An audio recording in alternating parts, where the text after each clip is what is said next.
Give you a quick intro, we'll go. All right. All right. Welcome back to the Crooked Spine Show. I'm here with Dr. Robert Bryne. He's been a chiropractor for a long time in Upland, California, my city also. I've met him for a second time today. Phenomenal person, loves chiropractic, has done it for a few years. That's only a few years. Yes. And he wants to share his experiences, why he became a chiropractor a couple decades ago, why he actually is a chiropractor now. He's been consistent all the way through. Some chiropractors don't make it after even 5 years. And what he wants is to tell the next generation how to find the values of chiropractic and continue with that to help the next generation actually improve and stay well. So, Dr. Bryne, take it over. Again, Dr. Tony, nice to meet you. So tell me how you first started. Why did you become a chiropractor? The initial influence that I had in chiropractic as a small child, I'm thinking 5 years of age. It was prior to 6 for sure. Okay. In Pennsylvania, had some severe allergies to the point where I had to literally pull my eyelids apart. They were glued shut in the morning. And it was in my sinuses and my upper respiratory tract as well. And severe. Went to the medical doctor. Okay. And I remember him cleaning out my eyes and telling my mother, Bobby has allergies, he'll outgrow them. And I didn't. They were how many years did you have them, or how long? The length of time was probably months, a couple months. And my mother was a chiropractic patient, and she talked with Dr. Rizzo back in Pennsylvania. And he said, bring him in here. And he did a couple of things that impressed me. One was he was actually doing something besides cleaning out my eyes. He did things with my body. And I didn't understand at that time why he's doing this stuff with my spine when in my head it was all up here. And so he adjusted me, took me off of some specific allergens. Got it, okay. And then reintroduced them. And within a month, it was like it was a non-event. And that impressed me. That was the one thing that impressed me. The other thing was, as the doctor, he talked to me and not my mother. And you're how old again? I was a real person. Yeah. You were how old? 5, right? 5 years old. 5 years old, Exactly. So that impressed me to the point where down the road I was thinking I would like to be able to do that for people as well. And this is 1960-ish. No, 1963. 63. Okay. Yeah, and then since then, said high school, college, everything else. Do you do college out there? Not really. So that was my idea. And then in high school and the beginning of college, I was an art major. Okay. And after a year of the general education and art classes, I decided that's not going to be how I make a living, fine art. So why? Because everybody and their brother was an artist, and most people don't make any significant income from their artwork until they're dead. It's like being a history major, right? Yeah, exactly. Yeah, enjoy, yeah. So I loved art. I decided that would be my hobby. Got it. And my wife, who I was dating at the time, asked me, because I was floundering, I was slowing down on the classes, wasn't getting as much done. Not passionate about it. Still working part-time. Okay. She said, what are you going to be when you grow up? And I said, that's a good question. I know I'm not going to be an artist for the profession. And I thought, she asked me, she said, what else have you considered? And I said, being a chiropractor. And she actually sent off to LACC and had the information sent to my home. She's like your internal assistant. And support system. That's great. I ended up marrying her. Wow, okay. In fact, in a matter of weeks, days, we'll be hitting 45 years of marriage. And Doc, and again, when I met you initially, you're a healthy person. You don't look like you're 85 years old. Well put. But I mean, how did staying healthy be part of your profession, or what profession made you stay healthy? A little of both. That experience as a child coming to the awareness Okay. that there is alternatives to just a drug Got it. or an antibiotic or whatever that case may be. And in rural Pennsylvania, it was a much more natural approach. Italian grandmother who had herbs and things like that Back from the to old use country. medicinally. Yeah. Wow. Okay.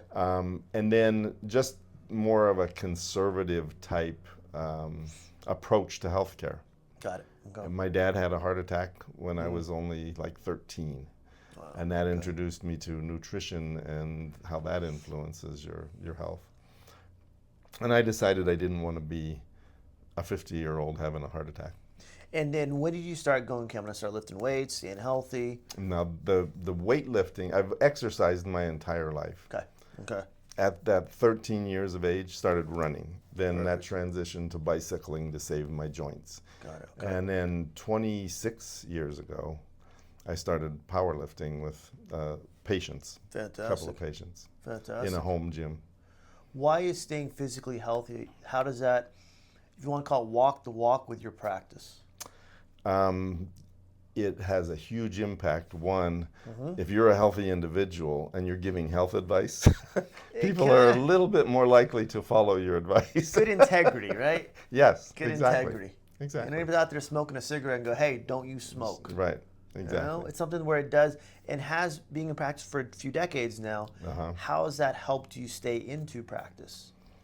It tends to generate a lot more referrals, and patients will come in and they see a healthy doctor giving health advice, and they're much more likely to follow that advice. And the advice is sound. It's based in science. I've done it.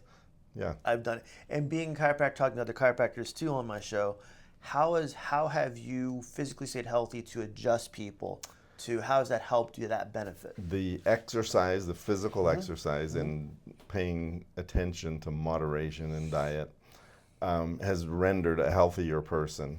There are many portions of the adjustive technique, which you know is hard on our body. So the exercise, the physical exercise and eating well, nutritional supplements, those kinds of things have rendered a healthier body. And as a result, I've also modification of some technique There you go.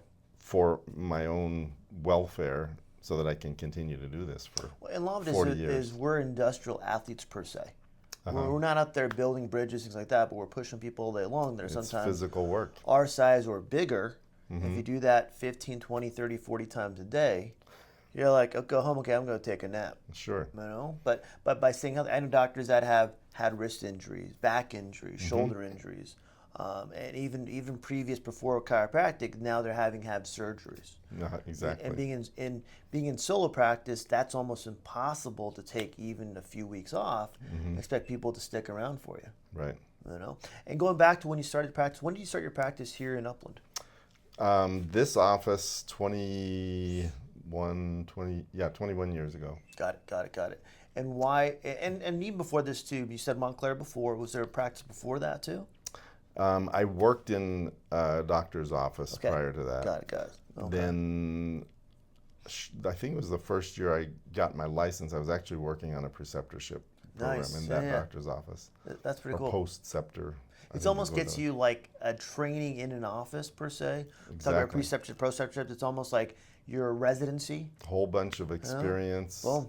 Yeah. Start jumping on people. Exactly. You know? And initially at 24 or 25, whatever I was, that was what I wanted in order to gain the experience to strike out on my own. Even though it's a school ran program, you're almost getting the mentorship also how to do a practice. School's great, as we all know, because it helps you pass the boards. But even adjusting in school, it's okay, I have to do this, this, and this. You're going to practice. Okay, you have room 1, 2, and 3, 4 ready to go. Who do you want to see first? And you have about 4 minutes until the next person's ready for you. Yeah. You got to go. Exactly. You know, and patient intake. That experience is huge. Becoming an expert in your field, experience and knowledge takes time, right? Precisely. And then besides schooling and besides being in an internship, preceptorship, what else education do you do besides being in practice? You're talking about the QME program. QME program or I any did like do that, coaching programs? and then our annual relicensing seminars. I remember voting on that before I even went into chiropractic college, and glad I did actually. Yeah.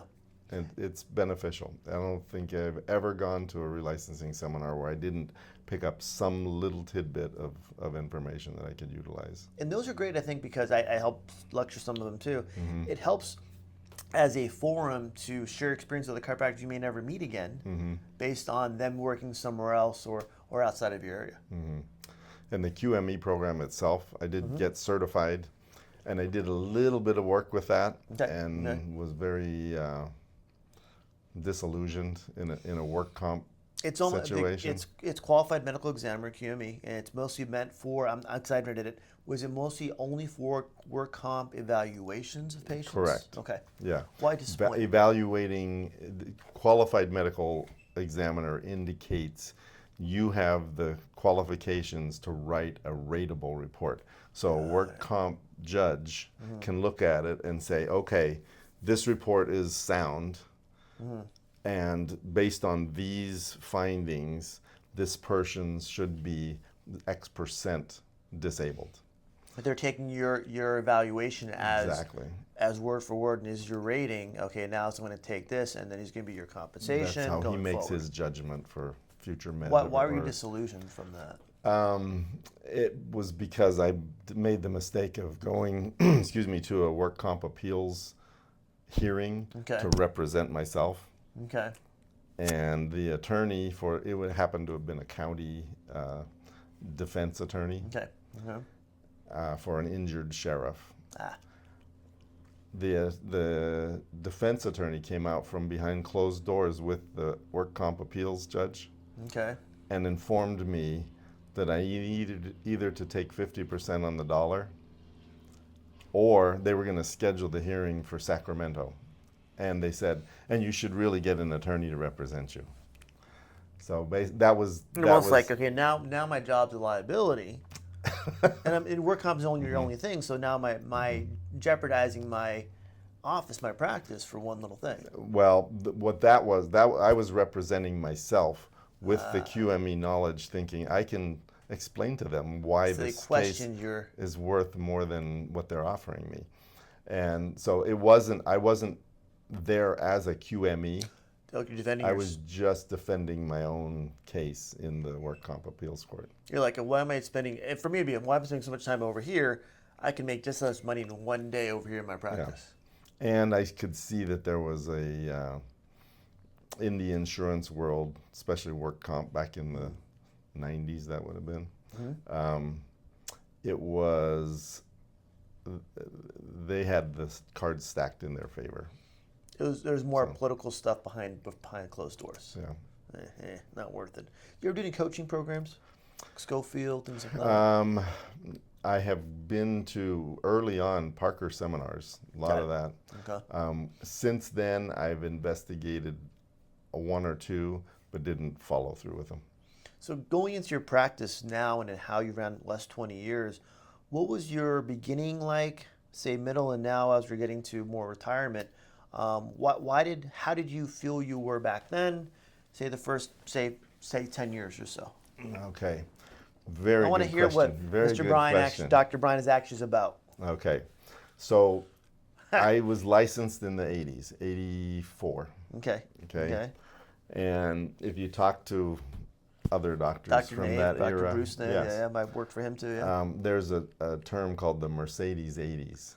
Because we were included in work comp, personal injury, and the HMOs and PPOs.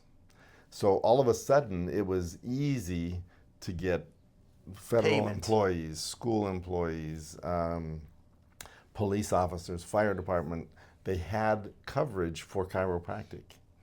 And it was at a discounted rate, and it was great. They would look in their book and they'd come to me because I was closest to them, or fellow employees would say, Dr. Byrne's great and he will take your insurance. Boom. So it was nothing out of pocket, you show up, get paid. Working like crazy, and the yellow page ad didn't become important anymore. So no because 80, they were okay. coming in through this source. Easy. And that was great working at a discounted service, but that changed over time too, where the advantage went more to the insurance companies and less to the patient and the doctor. So more people started having to have co-pays, deductibles. You're going, okay, And this isn't covered anymore. Yeah. And this is all we're going to reimburse for this now. yeah, you're like, okay, now start charging people. How's that transition? How'd that go? So in the year 2000, Okay. the one administering body for the HMOs and PPOs had 95% of the insurances rolled up in their ball of wax. Okay. And they said, in 2000, we're not going to reimburse at this rate anymore. They just slashed We're done. the reimbursement. Not just work comp, just everything. And because so Okay. many doctors had signed up with their program, Oh. they were throwing their weight around.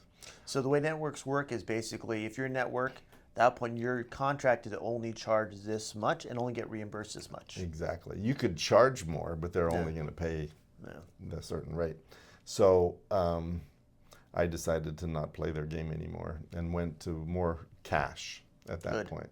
How did you transition patients or just your own mindset to get to more of a cash based or even a cash partial based business? There was a requirement when I Okay. when I stopped providing for the HMOs and PPOs, that I inform my patients. Got it. Next time you go in there, he's no longer accepting your insurance. So I sent out a letter to all of my patients Okay. and told them this is what my cash fee is going to be, and I hope I can continue to serve you. And the really good patients that valued what I did kept coming to see me. You want quality chiropractic, not Yeah. just a discount chiropractor. Now, it did affect my bottom line, but at the same time, my wife was starting her aviation career, flying for commercial airlines. That's right. So there was income there, and that was Supplemented. no longer a real issue. And how long did it transition your office to more of a cash-based practice to where things, okay, now things are leveling out, things are getting better again, things are getting back to where we want them to be? How long did it take? It was Or like not transitioning, but like, okay, now I'm comfortable where I am business-wise based on now I'm seeing more people. How do you transition from being an insurance, say, perceptive office versus more cash-based? Did you provide more services, more different quality of care, different perspective to patients? I provided the same level of care. And then what I did, for example, is I wouldn't charge for the therapy. That was the discount that the people got. People came in and paid cash, got the therapy and no charge. Nice. And my chiropractic adjustment stayed the same. What feedback did you get from patients why they wanted to stay with you? I had some that were being provided through the HMOs and PPOs. Okay. And would tell me when that first transition Like what? happened, well, I can't afford to come in here. I'm going to go where my insurance paid. And I'd say, I understand. Yeah. I understand. They would go, and a fair number of them would come back and say, I have to go to that doctor 3 or 4 times to get done what you do in one visit. That's the value that I provided was what continued. Some patients, 30, almost 40 years. One lady just died. She was a patient of mine for almost 40 years. How did you learn good quality care? That I think came from the education I got in chiropractic. Okay. My own personal experiences with doctors. Got it. Okay. And some of those were, I don't ever want to be that kind of doctor. And Chiropractor, just in general, doctors in general. Doctors in general. Medical doctors. Doctors as well as chiropractors. So that bedside manner is so important to either have or have not. True. Oh. And it pays off. It does, and you can fine tune that to your own personality, I think. Yeah, exactly. Where this is just who I am. Sure. And there are some patients that probably don't come back because of I am who I am. I But can't. that's It's okay. too much work to try to have double personalities, I Right. think. I won't bend for Yes. that You purpose. know, and you can adjust what you're doing, but it's almost like from a chiropractor perspective to chiropractor, this is who I am. If you like me, great. If you don't, okay. I Exactly. provide this quality service. If you don't want it, that's fine. Yeah. You know? And I've strived to provide more service than what they're paying for, so that nobody ever says you're overcharging me. You almost have to beat their expectation no matter what. Exactly. To make Yes. sure they're happy with your care. But does it make you feel good by doing that also? Oh, absolutely. Huge. It's satisfying beyond Yes. beyond the financial It stuff. keeps you passionate to help people. Yes. I think. That's just my own personal perspective. How important is having the right staff in your office, say these last 20 years, to keep your practice going to make your job easier? I think it's vital, and Huge. I see some. Just this week, one of my employees is on vacation, and the week before, the other employee was on vacation, and patients come in. Where's Maria?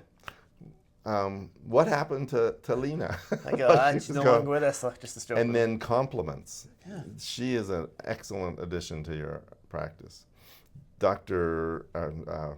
Maria, my office manager, has been with me for 32 years. Amazing. Since I was on Holt in Montclair. Amazing. And just perfect fit for supporting the patients, best interest in the practice, honesty, integrity. It's a blessing. It's almost, you can't put their name on the door, No. but they run the show. Sure. And that's the first and the last impression that somebody has coming in this office. Why is the first impression important? And we know this, but just for people that may not know. Oh, the something that I learned in school, one of our teachers said, patients will know within 5 minutes of walking in your office what your purpose is.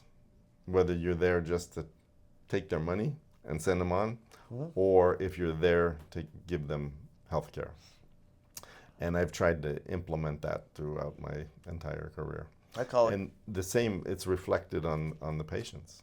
and the staff too. And the staff, yeah, I call it actually caring in healthcare. exactly. Amazing. Well, who would have thought? Yeah, I've told many people that I feel what I do is true health care, and what the Western medicine model is disease care.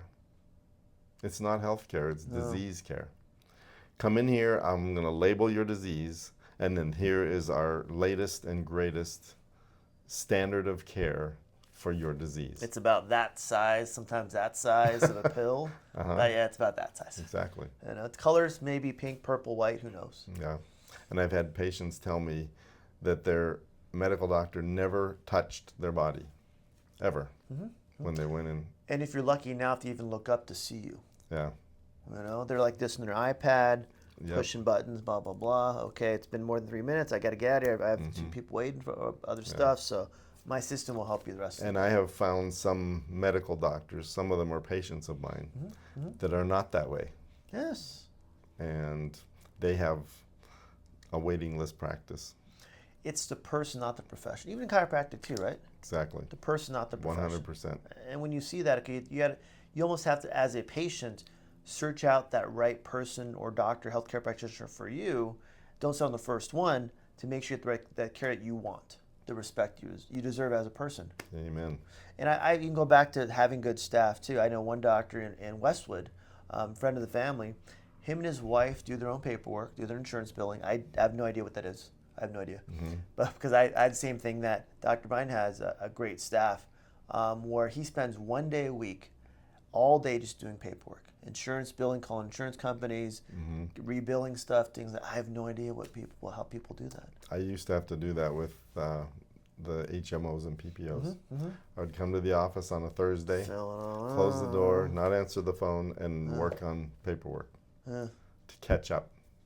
What's the ICD-9 code for low back pain? Do you know what it is? No clue. Me neither. I have no idea. I don't want to know. No clue. I don't want to know. I'd rather when we have someone you can trust, it makes your job so much easier. So you're worried about just patients.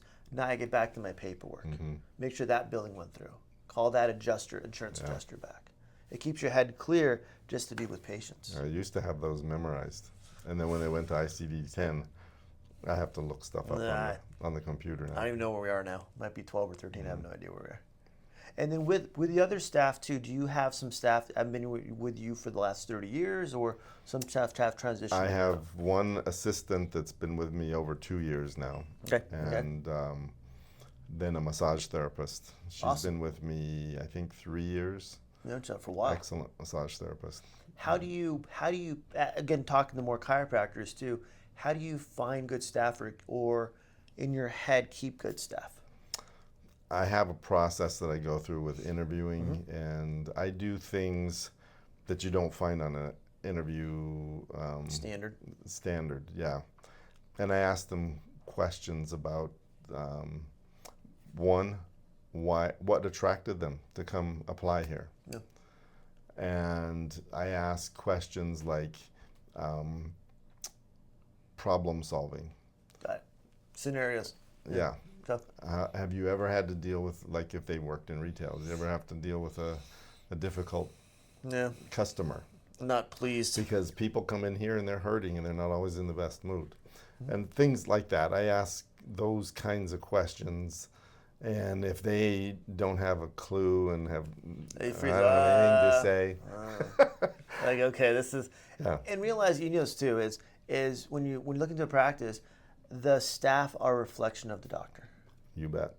So if they're not up to your par, why keep them? Yeah. And I have had situations where there were individuals that were employed with me that were a problem, and I was addressing it. Once I started hearing from the patients, long-term patients, saying, this is what happened with this person, then it's a foregone conclusion. They're no longer going to be working for me. Your patients are the best sense of the practice as a whole. You can't see your staff all the time. Right. And some of those long-term patients, this person is not your caliber of employee. Almost like from a new doctor's perspective, if someone's going to buy a practice or hire new staff, have your long-term patients come and interview them. Yeah, that would be great. That'd be awesome. I think I fired, when I was in practice in my early days, at least 5 people. I've fired more than that, but it's also been 42 years in the industry. It's been a couple of years, Doc. But it's something when you're in practice yourself, especially solo or multidisciplinary, you have to be able to put the hammer down. This is our standard. If you blow our standard way too long, patients are saying you're not below our standard, we got to go. It's a foregone conclusion. It has to happen. I had one time, my story is I had one patient, she was a massage therapist, we had her part-time, show up late, sometimes not show up at all, said she was sick, started asking extra tip, and same thing. One of my old long-term patients said, hey, you know what your massage therapist is doing? I'm like, we're done. I called her in the office on a Saturday, and I think I was moving that weekend too, and she comes in and goes, hey, what's going on? I'm like, I need your keys. I heard what you're doing in the back. I told you not to. She goes, and she tells me, well, if I would have known I'm getting fired for asking for extra tip and showing up late, I would have not showed up late after tip. Like, there you go. You just hung yourself. But again, you're not going to change someone's personality. We don't want to. We want, as a practice owner, someone to be genuinely happy to be there, care for our patients, and understand we're going to have good days and bad days. And so will patients.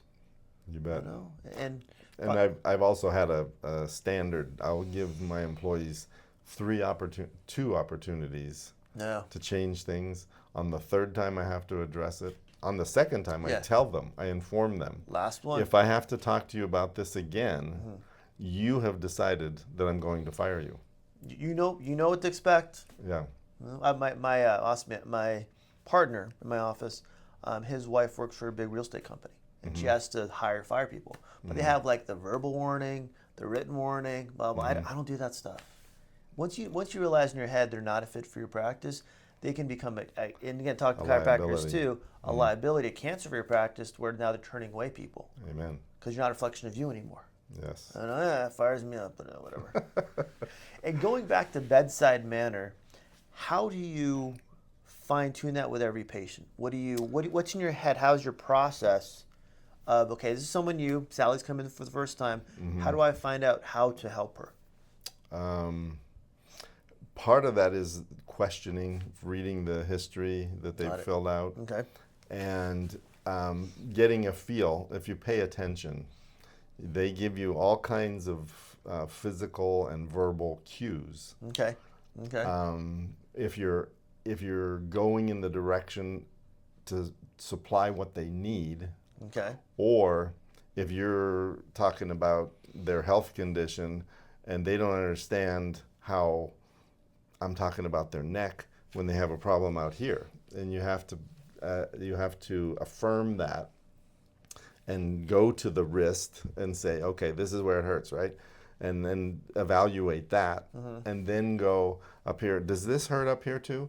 And then make the connection. And I have the charts that show the nerves going down to the arms. So you give them like a visual cue and link it. Neck Yes. nerve goes down the arm to your wrist. Yeah. Boom. So a big part of that, and this is another thing that I learned from that same doctor in chiropractic college.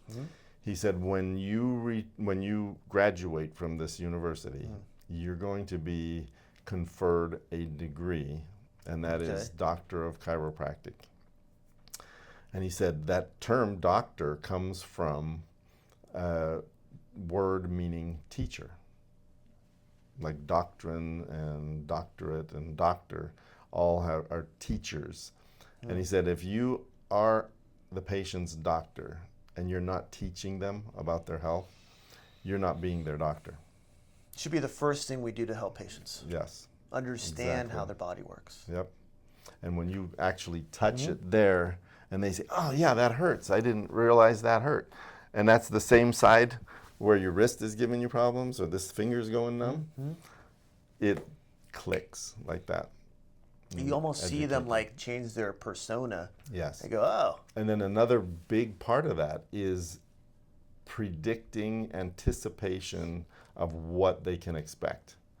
Now, this isn't going to all go away today, but you might notice a difference here, or when I press here, it doesn't hurt as much anymore.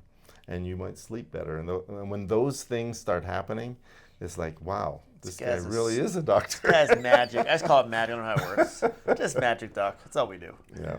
And all that healing comes from God above. And the body, we know self-healing.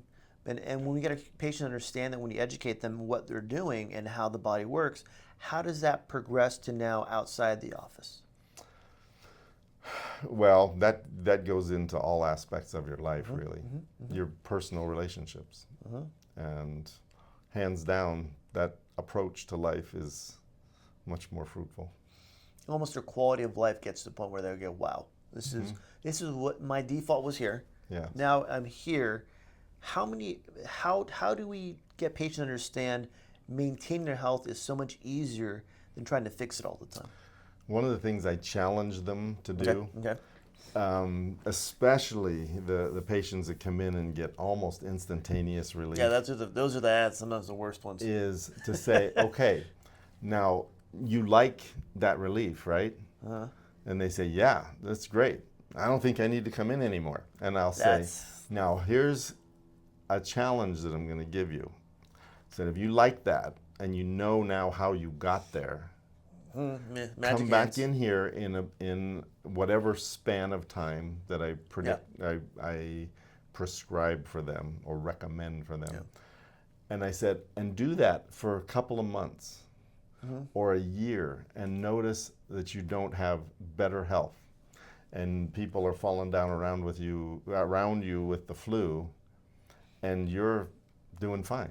Your immune system is stronger, and your whole body is stronger. You have more energy, you sleep better, whatever.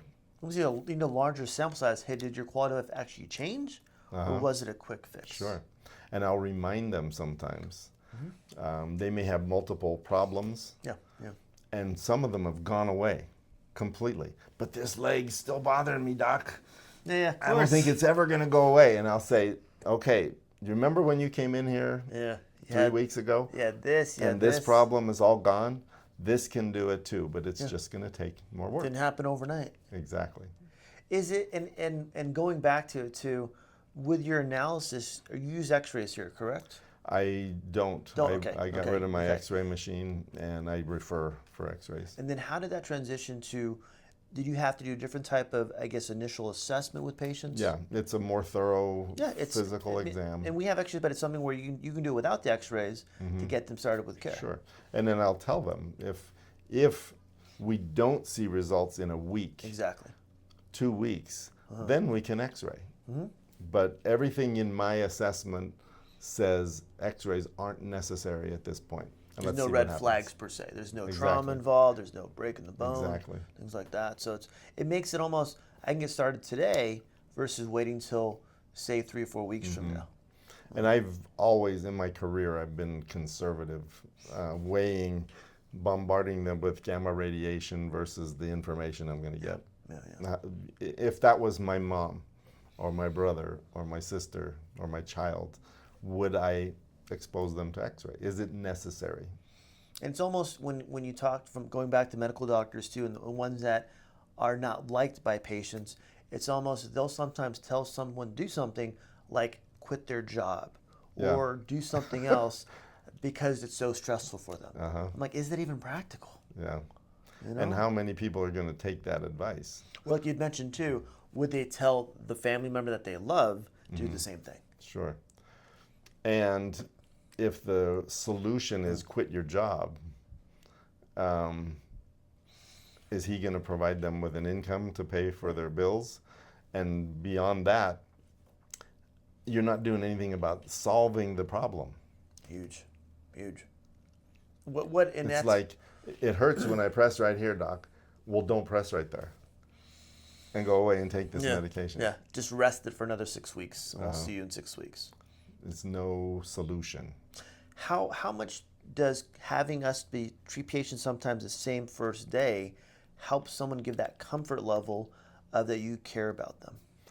That's something that I've always done, and I know there are people that have recommended that you not do that and make them wait until they get some treatment after you've done all of your analysis and present them with a report of findings.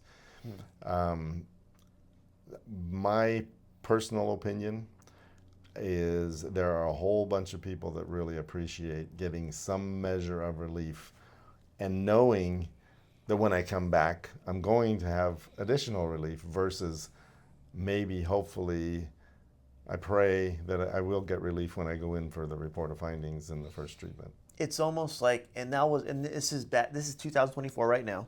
Back in and same thing when I started in practice too. The 2-day new patient assessment and then treatment was very common. It was. Very common. It was promoted by many.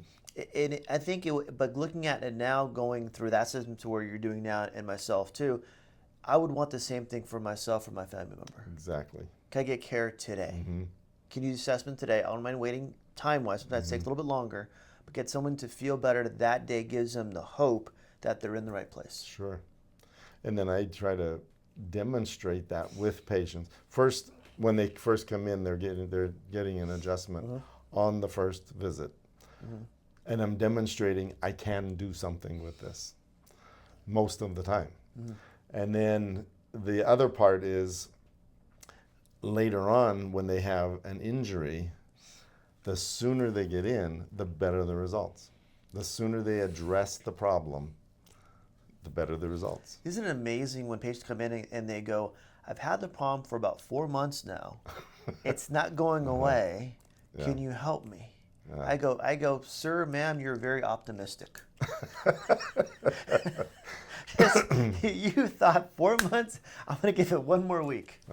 You know, and almost when they come in, they're looking for help that same day. And sometimes the help might be, hey, we're going to get you some treatment, but we might not fix it the same day because you've had it forever. And if you think about that in terms of their medical doctor experience, they get the prescription right now. Yeah. Here's the fix, and it's here. It's for you right now. And sometimes that fix may not be the fix. So but they're also trained, pain is bad. All pain is bad. We have something for it. Here's the medication. Put it on there, and they anticipate that immediate result. And then when that wears off, they need to go to something stronger to get the immediate result. And then eventually that doesn't work either. Did you ever tell your patients, look, your insurance pays for an MRI. Tell them this, this, and this to get the MRI? You ever do that? Like almost what- like get them tell how the insurance pay for it because you know their problem it may take longer than normal. I have advised them, make sure that you tell them what you told me. Exactly. And don't be afraid to explain, this is interfering with my walking. This is interfering with my life, whatever that is, to give them that sense of urgency that it needs to be done. I almost try to walk them through, like if I was going to court with them or something, go, make sure you tell them this, you have leg weakness, you have foot drop. Yes. At that point, because you got to give them, if you want something done immediately for your patient, as again, talking to chiropractors, Yes. you have to give them the right terminology. If not, they'll get another pill. Absolutely. Or Yes. physical therapy. Yes. So if you want to help someone, like we talked about before too, if you're not seeing results within the first 2 weeks, okay, what am I missing? The MRI may be your next key, or What's the X-rays. next set of point, evaluation, figure out and what's going change on. the plan. I had someone come in and a while back, my own personal story, almost 10 months ago, severe low back pain, a young kid, 22, 23, and had the MRI done because we kind of pushed it over through the insurance company and had a disc tear. I'm like, that's like 50, for me it's 50-50, we'll see. He's doing about 95% better now. But having someone stick through and finding the right imaging allows you now to give someone a proper timeline or now different treatment plans that can be more effective for their care. Sure. And I say to them, now that we see this on the MRI, this explains why this is being so stubborn. Yeah. This may take another 3 or 4 months. Sure. You know? And in some cases, that's a surgeon's choice when they see this much disc bulge or this much herniation. They say, we're ready to do surgery. And I say, give it some more time with some conservative means, and then you can always have the surgery, but you can't have the surgery taken back out. Permanent. How many patients do you have come in your door, because you've been here for years too, where they've had surgery, told by their medical doctor, you need surgery, we're going to fix this, and it almost becomes permanent then. You're talking about surgery to repair the damage from the surgery? Repair the damage from, almost initially, you have back pain, it's severe disc, it's a torn disc, do 3 surgery now so you'll be 100% afterwards. Yeah. And now they're coming years later, go, can you help me, because now I had surgery 5 years ago and it's not better. Yes. It's amazing. Tons. It's amazing. Tons. And you almost go back and go, wish you consulted with me first. I would give you the other part. These are your risk factors if you have surgery.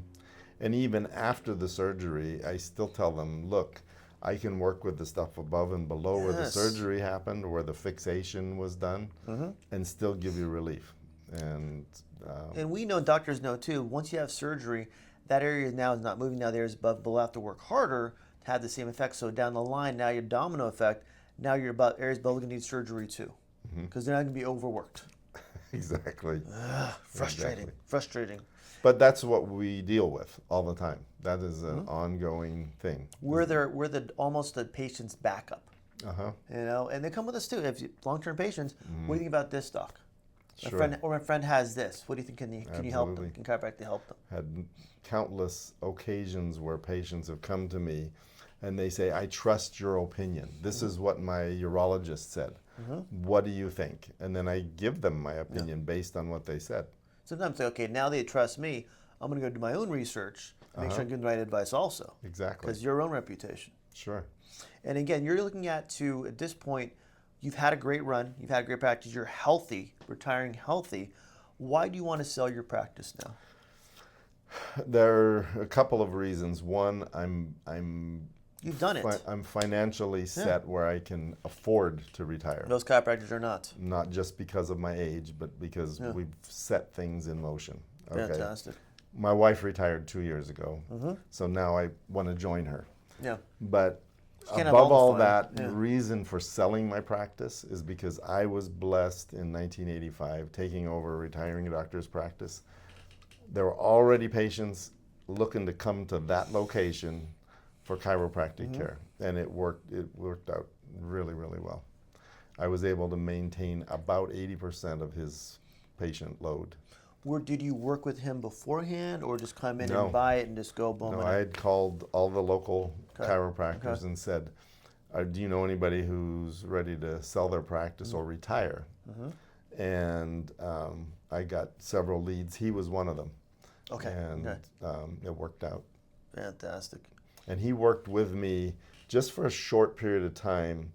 There were some individuals, patients, Sure. when he was standing there, they wanted to show their loyalty to him. Of course. And some of them walked out and said, if you're not going to adjust me, I'm leaving. And he had heart problems, so he was not. So treating medically, me. he wasn't able to. Right. And that's one thing. Once you become a chiropractic patient, you can talk to the patient, not just chiropractors.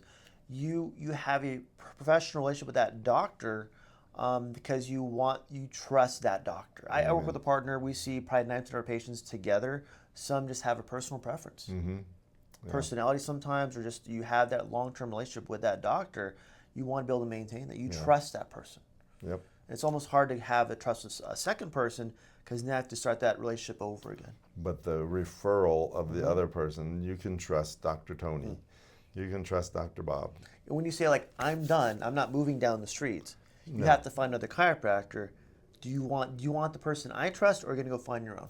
Exactly. You're like, all right, doc, I guess I'll try this. I'll trust the new guy. Sure. And then going into, how did you, talking to chiropractors, again, hopefully younger chiropractors too, how did you set yourself up to now retire financially ready to move on to more of a healthy retirement?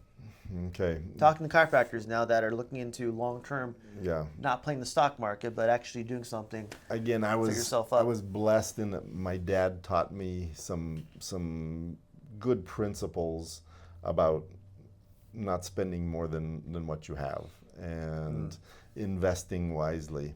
So, an example, when I got married to my wife in 45 years ago, 79, I said, I don't want to rent a home. I want to buy a home. I was working and going to chiropractic college. I didn't have a whole lot of money, but I was saving some. Yeah. And so we ended up moving way out into Rancho Cucamonga to buy our first home. Where were you living in when you were in chiropractic school? Fullerton. Okay, so you're close to school. Okay, Yeah. okay. Way out In Rancho Cucamonga. But the idea was, let's buy instead of renting. So then, however many years later, 5 years later, 4 years later. When you graduated? When I was buying the practice, so it was 6 years later. Okay. We had some equity in our home because we made monthly payments towards the mortiguage and Now, so not just towards the mortgage, somebody else's. but also the principal too. Yes, exactly. Key. So there was some equity in the home. Okay. I used that equity to take out a loan to buy this retiring doctor's practice. I think I was living you when I bought my practice. Yeah. Same thing I bought. I took my equity out and bought my practice. Yeah. Yeah. So, and that was very, very successful. It's timing too. Obviously, there's some sort of timing, but having that ability too allows you to go, how do I start my next part of my life? Sure. And then being a 20-some-year-old versus a 72-year-old, I had a whole lot more energy and you could practice even 6 days strength. a week? Some of the people told me that he was starting to lose strength on the adjustment. At 72, that's Yeah, of course. reasonable. But you're again, I've seen this guy. This guy is a healthy guy. You ride your bike every day. You do your thing. It's when you can retire healthy and have a good mindset through a long-term practice career, economy will change. We'll have different presidents. We'll have different things happen in our city. We'll have floods. We'll have fires. We'll have everything. When you're consistent in your practice, the equity you built with your patients, the appreciation of your practice itself, becomes more of a foundation. With the next chiropractor go, now I'm going to take your practice and now build it even more. Sure. And going into, again, selling your practice, what is the potential of seeing more people or bringing more people into your practice? That's huge because I'm more in a semi-retired mode, taking a lot of time off. I just went on a motorcycle ride for 2 weeks last month. Took a 5-day trip with my wife, and we took her brother with us as well. And you're a solo practitioner, so it's basically locking the door and I'll see you when I get back. Wow. I've had a few of the patients who are like on a personal injury case that came in and got therapy while I was gone. Got it. Okay. In that time. Got it. But also you mentioned too, how much of the local, said 2024, do you do marketing now? None. Fantastic. So that's a huge aspect of promoting the practice that I haven't been doing for years.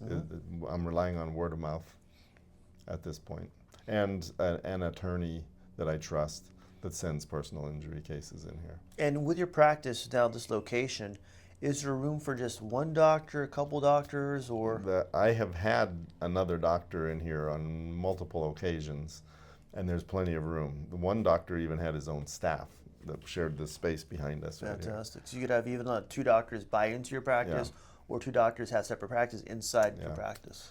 Yeah, there's 1,500 square feet and 5 treatment rooms, 1 massage room, my office, and there's plenty of space for two practices even.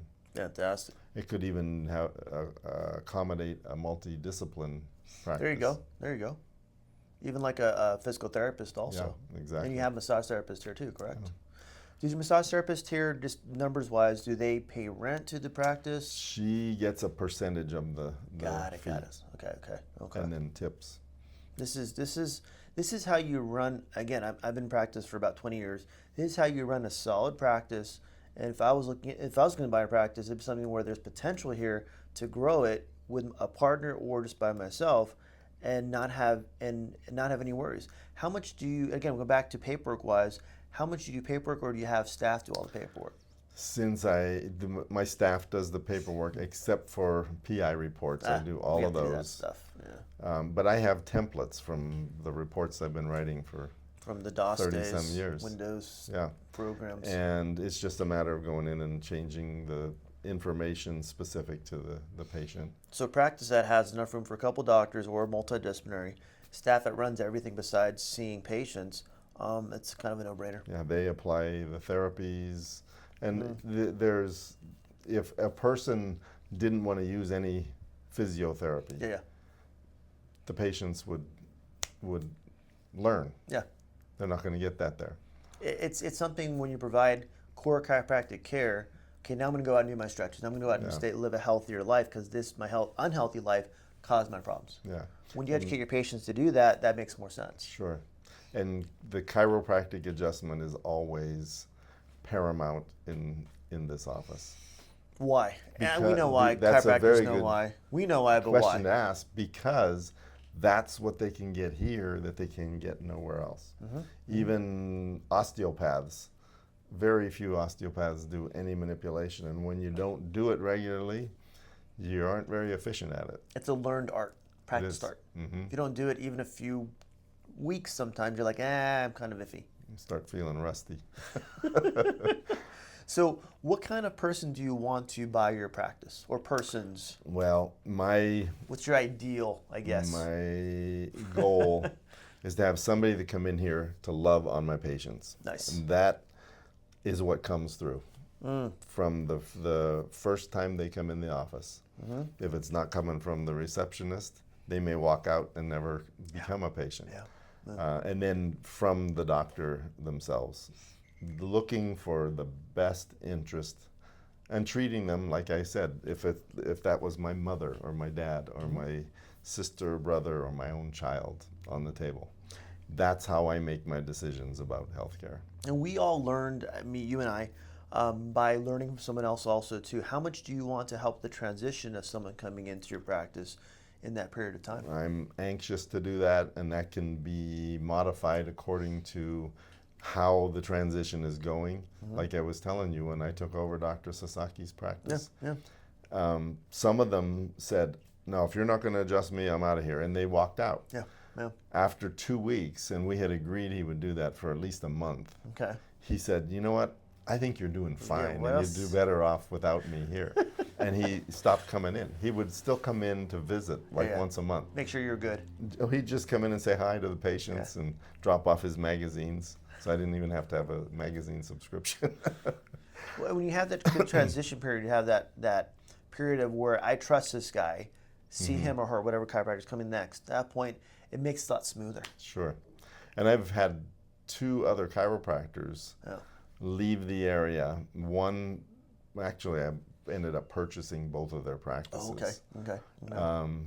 And it was that trust this is who I go to see. This is who I recommend since I'm leaving. Done. And that would be done in a written fashion even. I would send that out to my patients and make it more formal. Do whatever is necessary to help in that transition. And Dr. Bryne is a good person. He's going to help whoever comes in next make transition easier for them. At that point, they can be successful like he has been to pay it forward. Precisely. Just pay it forward. Yep. We want chiropractors to be successful. Couldn't have said it better myself. That's all we want. And talking to next generation of chiropractors, this is like our final moment here, because I know we both got to go. What do you want to tell the next generation of chiropractors after your decades of experience? How do you want to help them have that mindset of a long-term successful practice and life, really? Well, first and foremost, be in the practice for the right reason, to give people health care. The best interest in their health. And sometimes that means doing some research. What else can I look at here? What other professionals can I refer them to? And that is included. They asked me, this chiropractor down in Chino does an upper cervical only. What do you think about that? I said, well, that's what we've had the most difficulty with. Go see him. And she did, and then she would come back later and says, I need you to adjust my whole spine because he's only doing this and it's doing better, but the rest of it is not. So when you treat people like that and you're interested in their best interest instead of your pocketbook, it shows and it develops lifelong patience. And how important is the chiropractic adjustment part of having a long-term successful practice from a chiropractic perspective, but also your own health too? That's the one thing that you can provide through chiropractic care that they can't get anywhere else. Physical therapy, occupational therapy, any of those things, orthopedic surgeons, neurologic surgeons, neurosurgeons, can't provide that chiropractic adjustment. And there are many patients that you can help them avoid that surgery, which long term doesn't always have the best outcome. Yeah. Simple. Congratulations. You're almost out of here. I appreciate you. Of course. Thank you for watching, guys. All right. See you next video. Have a blessed day. Yeah, easy stuff, man.